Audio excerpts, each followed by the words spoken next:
Hey guys, in this video we're going to take a look at how you can allow or don't allow private messaging in Game Center on the iPhone 15 series.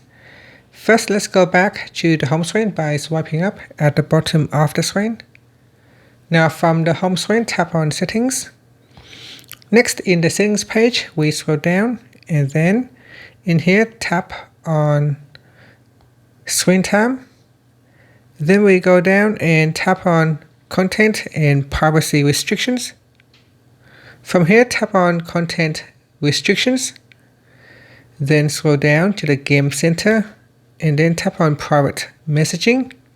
Now in here you can choose Allow or Don't Allow. This allow prevents you from sending custom messages to other players and using voice chat in games. So I choose Don't Allow if you want to block private messaging and voice chat. And that's it. Finally, you can tap on the back key to go back to Settings or swipe up to go back to the home screen. Thank you for watching this video. Please like and subscribe to my channel for more videos.